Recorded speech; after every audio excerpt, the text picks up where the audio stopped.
ಆತ್ಮೀಯ ವೀಕ್ಷಕರೇ, Royce and creations YouTube ಚಾನಲ್ಗೆ ನಿಮಗೆ ಸ್ವಾಗತ. ಇಂದಿನ ಈ ವಿಡಿಯೋದಲ್ಲಿ 10ನೇ ತರಗತಿಯ ವಿಜ್ಞಾನ ವಿಷಯ ಅಂದರೆ ಇಂದು ನಡೆದಂತಹ ನಿಮ್ಮ ವಿಜ್ಞಾನ ಪ್ರಶ್ನೆ ಪತ್ರಿಕೆಯ ಸಂಪೂರ್ಣ ಕೀ ಉತ್ತರಗಳನ್ನು ಈ ವಿಡಿಯೋದಲ್ಲಿ ಡಿಸ್ಕಷನ್ ಮಾಡೋಣ. ಯಾರೆಲ್ಲ ಮೊದಲ ಬಾರಿ ನಮ್ಮ ಚಾನಲ್ ನೋಡ್ತಾ ಇದ್ದೀರಾ, ಸಬ್ಸ್ಕ್ರೈಬ್ ಮಾಡಿ ಹಾಗೂ ನಿಮ್ಮ ಫ್ರೆಂಡ್ಸಿಗೆ ಶೇರ್ ಮಾಡಿ. ಸೊ ಕ್ವಶನ್ ಪೇಪರ್ ಬಹಳಷ್ಟು ಈಸಿ ಇದೆ ಮಕ್ಕಳ. ಸೊ ನಾವು ಕೊಟ್ಟಿರೋಂತಹ ಸ್ಕೋರಿಂಗ್ ಪ್ಯಾಕೇಜ್ ಇರ್ಬೋದು ಅಥವಾ ಪಾಸಿಂಗ್ ಪ್ಯಾಕೇಜಲ್ಲಿ ತುಂಬ ಕ್ವಶನ್ಸು ರಿಪೀಟೆಡ್ ಆಗಿದ್ದಾವೆ. ಸೊ ಹಾಗಾಗಿ ನಾವು ಡೈರೆಕ್ಟಾಗಿ ಆನ್ಸರ್ಸನ್ನು ನೋಡಿ ಯಾವುದದು ಅಂತ ಹೇಳಿ ಚೆಕ್ಔಟ್ ಮಾಡ್ಕೊಳ್ಳೋಣ. ಫಸ್ಟ್ ಮೇನಲ್ಲಿ ನಿಮಗೆ ಮಲ್ಟಿಪಲ್ ಚಾಯ್ಸ್ ಕ್ವಶನ್ಸ್ ಇದೆ. 3 ಕ್ವಶನ್ಸ್ ಇದೆ ಭೌತ ವಿಜ್ಞಾನದಲ್ಲಿ. ಫಸ್ಟ್ ಕ್ವಶನ್, ಪೀನ ದರ್ಪಣಗಳನ್ನು ಇವುಗಳಲ್ಲಿ ಉಪಯೋಗಿಸುತ್ತಾರೆ ಅಂತ ಕೊಟ್ಟಿದ್ದಾರೆ. ಟಾರ್ಚ್ಗಳು, ವಾಹನದ ಇನ್ನೋಟ ದರ್ಪಣ, ತಪಾಸಣಾ ದೀಪಗಳು, ಕ್ಷೌರ ದೀಪಗಳು. ಸೊ ವಾಹನದ ಇನ್ನೋಟ ದರ್ಪಣಗಳಾಗಿ ಪೀನ ದರ್ಪಣಗಳನ್ನು ಬಳಸಲಾಗ್ತದೆ. ಹಾಗಾಗಿ ಆಪ್ಷನ್ ಬಿ ಅಂತ ಹೇಳಿ ಮಾರ್ಕ್ ಮಾಡಿದ್ರೆ ನಿಮಗೆ 1 ಅಂಕ ಸಿಗ್ತದೆ. ಎರಡನೇ ಪ್ರಶ್ನೆಗೆ ಬಂದರೆ, ಸೂರ್ಯನು ವಾಸ್ತವ ಸೂರ್ಯೋದಯಕ್ಕಿಂತ 2 ನಿಮಿಷಗಳ ಮೊದಲು ಹಾಗೂ ವಾಸ್ತವ ಸೂರ್ಯಾಸ್ತದ 2 ನಿಮಿಷಗಳ ನಂತರವೂ ನಮಗೆ ಗೋಚರಿಸಲು ಕಾರಣ ವಾಯುಮಂಡಲದಲ್ಲಿ. ಸೊ ಈ 4 ಪ್ರಕ್ರಿಯೆಗಳು ನಡೆಯುತ್ತವೆ. ಅದರಲ್ಲಿ ಯಾವುದು ಸರಿಯಾಗಿರುವ ಉತ್ತರ ಅಂತ ಹೇಳಿದ್ರೆ ಆಪ್ಷನ್ ಎ ನಲ್ಲಿರುವಂತಹ ಬೆಳಕಿನ ವಕ್ರೀಭವನದಿಂದಾಗಿ ಸೂರ್ಯನು ವಾಸ್ತವ ಸೂರ್ಯೋದಯಕ್ಕಿಂತ 2 ನಿಮಿಷ ಮೊದಲು ಮತ್ತೆ ಸೂರ್ಯಾಸ್ತದ 2 ನಿಮಿಷ ನಂತರ ನಮಗೆ ಗೋಚರಿಸಲಾಗ್ತದೆ.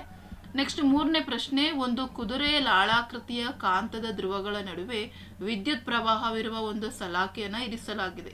ಸಲಾಕೆಯ ಸ್ಥಾನಪಲ್ಲಟವು ಗರಿಷ್ಠವಾಗಲು ವಿದ್ಯುತ್ ಪ್ರವಾಹದ ದಿಕ್ಕು ಮತ್ತೆ ಕಾಂತಕ್ಷೇತ್ರದ ದಿಕ್ಕುಗಳ ನಡುವೆ ಇರಬೇಕಾದ ಕೋನ ಕೇಳಿದರೆ. ಸೊ ಅದು 90 ಡಿಗ್ರಿ ಇದ್ದಾಗ ನಮಗಲ್ಲಿ ಇದು ಕಾಂತಕ್ಷೇತ್ರದ ದಿಕ್ಕು ಮತ್ತೆ ವಿದ್ಯುತ್ ಪ್ರವಾಹದ ದಿಕ್ಕು ಉಂಟಾಗ್ತದೆ, ಗರಿಷ್ಠವಾಗ್ತದೆ. ಹಾಗಾಗಿ 90 ಡಿಗ್ರಿ ಅಂತ ಹೇಳಿ ಬರಿಬೇಕು. ಸೊ ಇದಿಷ್ಟು ನಿಮಗೆ MCQನಲ್ಲಿ ಭೌತ ವಿಜ್ಞಾನದಲ್ಲಿ ಕೇಳಿರುವಂತಹ ಪ್ರಶ್ನೆಗಳು. ನೆಕ್ಸ್ಟ್ ಸೆಕೆಂಡ್ ಮೇನ್, ಕೆಳಗಿನ ಪ್ರಶ್ನೆಗಳಿಗೆ ಉತ್ತರಿಸಿ. ಸೊ ಇಲ್ಲಿ 4ನೇ ಪ್ರಶ್ನೆ, ಒಂದು ವಿದ್ಯುತ್ ಮಂಡಲದಲ್ಲಿ ಉಪಯೋಗಿಸುವ ರೋಧಕದ ಚಿಹ್ನೆಯ ಚಿತ್ರವನ್ನ ಕೇಳಿದ್ದಾರೆ. ಸೊ ರೋಧಕದ ಚಿಹ್ನೆ, ಸೊ ಹಾಗಾಗಿ ಈ ಚಿಹ್ನೆ ಆಗಿರ್ತದೆ. ಸೊ ಹಾಗಾಗಿ ಇದನ್ನ ಬರ್ದಿದ್ರೆ 1 ಅಂಕ ಸಿಗ್ತದೆ. 5ನೇ ಪ್ರಶ್ನೆ, 2 ಕಾಂತೀಯ ಬಲರೇಖೆಗಳು ಒಂದನ್ನೊಂದು ಛೇದಿಸುವುದಿಲ್ಲ. ಈ ವಾಕ್ಯವನ್ನ ಸಮರ್ಥಿಸಿ ಅಂತ ಕೇಳಿದ್ದಾರೆ.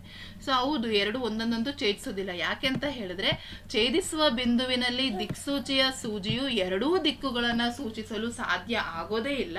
ಹಾಗಾಗಿ ಕಾಂತೀಯ ಬಲರೇಖೆಗಳು ಯಾವಾಗಲೂ ಒಂದನ್ನೊಂದು ಛೇದಿಸುವುದಿಲ್ಲ, ಸರಿಯಾಗಿರೋ ಉತ್ತರ.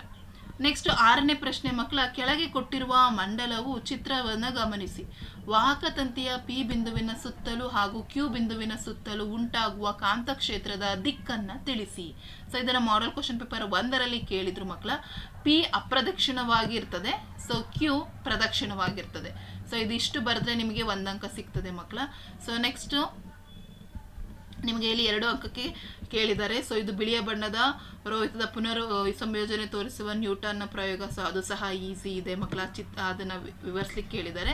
ಸೊ ಸಮೀಪ ದೃಷ್ಟಿ ಮತ್ತೆ ದೂರದೃಷ್ಟಿನ ಕೇಳಿದ್ದಾರೆ. ದೂರದ ವಸ್ತುಗಳು ಸರಿಯಾಗಿ ಕಾಣಿಸ್ತಲೇ ಇರೋದನ್ನ ನಾವು ಸಮೀಪ ದೃಷ್ಟಿ ಅಂತೀವಿ. ದೂರದೃಷ್ಟಿ ಅಂತ ಹೇಳಿದ್ರೆ ಹತ್ತಿರದ ವಸ್ತುಗಳು ಸರಿಯಾಗಿ ಕಾಣಿಸ್ತಲೇ ಇರುವಂತನ್ನ ದೂರದೃಷ್ಟಿ ಅಂತ ಹೇಳಿ ಕರಿತೀವಿ. ಸೊ ಅವುಗಳ ವ್ಯತ್ಯಾಸವನ್ನ ಈಸಿಯಾಗಿ ಬರಿಬಹುದು. ಸೊ ನಿಮ್ಗೆ ಇಲ್ಲಿ 2F, ನಾನು 2F ಅನ್ನೇ ಹೆಚ್ಚಾಗಿ ಓದ್ಕೊಳ್ಳೋಕೆ ಹೇಳಿದೆ. ಸೊ ಅದೇ ಚಿತ್ರವನ್ನೇ ಕೊಟ್ಟಿದ್ದಾರೆ ರೇಖಾಚಿತ್ರಕ್ಕೆ. ಓಮ್ನ ನಿಯಮ ಬರ್ದಿರ್ತೀರಾ. ವಾಹಕದ ರೋಧ ಅವಲಂಬಿಸಿರುವ ಅಂಶಗಳು 4 ಅಂಶಗಳನ್ನ ಬರ್ದಿರ್ತೀರಾ ಮಕ್ಕಳ. ಸೊ ಈಸಿ ಇತ್ತು. ಸೊಲೆನಾಯ್ಡ್ ಎಂದರೇನು, ಅದನ್ನ ಯಾವ ರೀತಿ ವಿದ್ಯುತ್ ಕಾಂತವನ್ನಾಗಿ ತಯಾರಿಸ್ಬೋದು, ಅಥವಾ ಗ್ರಹ ಮಂಡಲದಲ್ಲಿ ಭೂ ಸಂಪರ್ಕ ತಂತಿಯ ಕಾರ್ಯವೇನು, ಓವರ್ಲೋಡಿಂಗ್ ಅನ್ನು ತಪ್ಪಿಸುವ ಮುನ್ನೆಚ್ಚರಿಕೆ ಕ್ರಮಗಳು. ಸೊ ಈಸಿ ಇತ್ತು ಮಕ್ಕಳ. ಸೊ ಕ್ವಶನ್ ಪೇಪರ್ ಅಂತೂ. ಈಗ ನೆಕ್ಸ್ಟ್ ನಾವು 1 ವರ್ಡ್ ಆನ್ಸರ್ಸ್ನ ಮಾತ್ರ ಹೇಳ್ತಾ ಹೋಗ್ತಿದ್ದೀನಿ. ನೆಕ್ಸ್ಟ್ ವಿಡಿಯೋದಲ್ಲಿ ಕಂಪ್ಲೀಟ್ ಕೀ ಆನ್ಸರ್ಸ್ ನಿಮ್ಮ ಜೊತೆ ಶೇರ್ ಮಾಡ್ತೀನಿ ಮಕ್ಕಳ. ರಸಾಯನ ವಿಜ್ಞಾನಕ್ಕೆ ಬಂದರೆ 14ನೇ ಪ್ರಶ್ನೆ, ಕೆಳಗಿನವುಗಳಲ್ಲಿ ಸಾಬೂನುಗಳಿಗೆ ಸಂಬಂಧಿಸಿದಂತೆ ಸರಿಯಾದ ಹೇಳಿಕೆ ಎಂದರೆ ಅಂತ ಕೇಳಿದ್ದಾರೆ. ಸೊ ಸಾಬೂನುಗಳಲ್ಲಿ 4 ಆಪ್ಷನ್ಸ್ ಕೊಟ್ಟಿದ್ದಾರೆ ಮಕ್ಕಳ. ಸೊ ಸರಿಯಾದ ಹೇಳಿಕೆ, ಸೊ ಇಲ್ಲಿ ಸಲ್ಫೋನಿಕ್ ಆಮ್ಲಗಳು ಸೋಡಿಯಂ ಲವಣಗಳಾಗಿವೆ, ಇದು ಸಹ ತಪ್ಪು. ನೆಕ್ಸ್ಟ್ ಗಡಸು ನೀರಿನಲ್ಲಿ ಕರಗದ ಒತ್ತಡವನ್ನ ಉಂಟು ಮಾಡ್ತದೆ, ಇದು ಸಹ ಸಾಬೂನಿನ ಗುಣವಲ್ಲ. ಗಡಸು ನೀರಿನಲ್ಲಿ ಸರಾಗವಾಗಿ ನೊರೆಯನ್ನ ಕೊಡ್ತದೆ, ಅದು ತಪ್ಪು. ಗಡಸು ನೀರಿನಲ್ಲಿ ಎಣ್ಣೆಯಂತಹ ಕೊಳೆಯನ್ನು ಸುಲಭವಾಗಿ ಸ್ವಚ್ಛಗೊಳಿಸಬಹುದು. ಹಾಗಾಗಿ ಆಪ್ಷನ್ ಸಿ ಅಂತ ಹಾಕಿದ್ರೆ ನಿಮಗೆ 1 ಅಂಕ ಸಿಗ್ತದೆ. ನೆಕ್ಸ್ಟ್ 15ನೇ ಪ್ರಶ್ನೆ, copper oxide plus H2O gives to Cu plus H2O ಈ ರಾಸಾಯನಿಕ ಕ್ರಿಯೆಯಲ್ಲಿ. ಸೊ 4 ಆಪ್ಷನ್ ಕೊಟ್ಟಿದ್ದಾರೆ ಮಕ್ಕಳು. ಸೊ ಇಲ್ಲಿ ಏನಾಗಿದೆ ಅಂತ ಹೇಳಿದ್ರೆ ತಾಮ್ರದ ಆಕ್ಸೈಡ್ ಉತ್ಕರ್ಷಣೆಗೊಂಡು ತಾಮ್ರ ಆಗ್ತಾ ಇದೆ, ಅದು ಕರೆಕ್ಟ್ ಆಗಿರುವಂಥದ್ದು. ಇಲ್ಲಿ ಹೈಡ್ರೋಜನ್ ಅಪಕರ್ಷಣೆನೂಗೊಳ್ತಿಲ್ಲ, ತಾಮ್ರದ ಆಕ್ಸೈಡ್ ಅಪಕರ್ಷಣೆನೂಗೊಳ್ತಾ ಇಲ್ಲ. ಹಾಗಾಗಿ ಆಪ್ಷನ್ ಸಿ ಅಂತ ಹೇಳಿ ನೀವು ಮಾರ್ಕ್ ಮಾಡಿದ್ರೆ ಮಕ್ಕಳ ನಿಮಗೆ 1 ಅಂಕ ಸಿಗ್ತದೆ. ನೆಕ್ಸ್ಟ್ 7th ಮೇನಿಗೆ ಬಂದರೆ ಕೆಳಗಿನ ಪ್ರಶ್ನೆಗಳಿಗೆ ಉತ್ತರಿಸಿ. ಇಲ್ಲಿ 2 ಪ್ರಶ್ನೆಗಳಿದಾವೆ. ಕಬ್ಬಿಣದ ಸಂರಕ್ಷಣೆಯನ್ನು ತಡೆಗಟ್ಟುವ ಯಾವುದಾದ್ರೂ 2 ಕ್ರಮ ಕೇಳಿದ್ದಾರೆ ಮಕ್ಕಳ. ಯಾವುದಾದ್ರೂ 2. ಸೊ ಬಣ್ಣ ಹಚ್ಚುವುದು ಅಂತ ಬರೆದಿದ್ರು ಸಾಕು, ಎಣ್ಣೆ ಸವರುವುದು, ಗ್ಯಾಲ್ವನೀಕರಣ, ಕ್ರೋಮಿಯಂ ಲೇಪನ, ಮಿಶ್ರಲೋಹಗಳನ್ನು ಬಳಸೋದ್ರಿಂದಲೂ ಸಹ ನಾವು ಕಬ್ಬಿಣದ ಸಂರಕ್ಷಣೆಯನ್ನು ತಡೆಗಟ್ಟಬಹುದು. ಹಾಗಾಗಿ ಇದರಲ್ಲಿ 4ರಲ್ಲಿ ಯಾವುದಾದ್ರೂ 2 ಕೇಳಿರೋದು, 2 ಬರೆದ್ರು ಸಾಕು ಮಕ್ಕಳ. ನೆಕ್ಸ್ಟ್ 17ನೇ ಪ್ರಶ್ನೆ, ಸಾರರಿಕ್ತ ಆಮ್ಲವನ್ನು ಹೇಗೆ ಸಾರರಿಕ್ತಗೊಳಿಸ್ತೀರಾ? ಸೊ ಸಾರೀಕೃತ ಆಮ್ಲ ಯಾವಾಗಲೂ ಸಹ ಏನು ಮಾಡ್ತೀವಿ, ನೀರಿಗೆ ಸೇರಿಸುವುದರ ಮೂಲಕ ಸಾರರಿಕ್ತಗೊಳಿಸಲಾಗ್ತದೆ. ಆದರೆ ನೀರಿಗೆ ಸೇರಿಸಿದಾಗ ಅದು ಬಹಿರುಷ್ಣಕ ಕ್ರಿಯೆಯನ್ನು ಉಂಟು ಮಾಡ್ತದೆ. ಸೊ ಅಲ್ಲಿ ಆ ಒಂದು ಗಾಜಿನ ಬೀಕರ್ ಸಹ ಒಡೆಯುವ ಸಾಧ್ಯತೆ ಇರ್ತದೆ.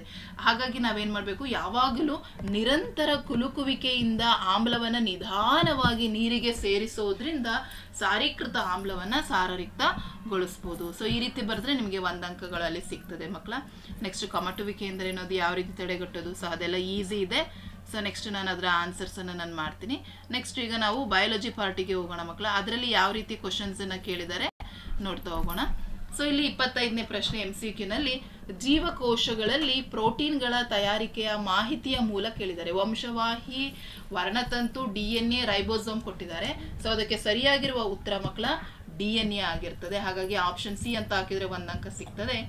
26ನೇದು ರಕ್ತದಲ್ಲಿ ಸಕ್ಕರೆಯ ಮಟ್ಟ ಹೆಚ್ಚಾಗುವುದು ಇನ್ಸುಲಿನ್ ಹಾರ್ಮೋನ್ ಕಡಿಮೆ ಸ್ರವಿಕೆಯಿಂದ.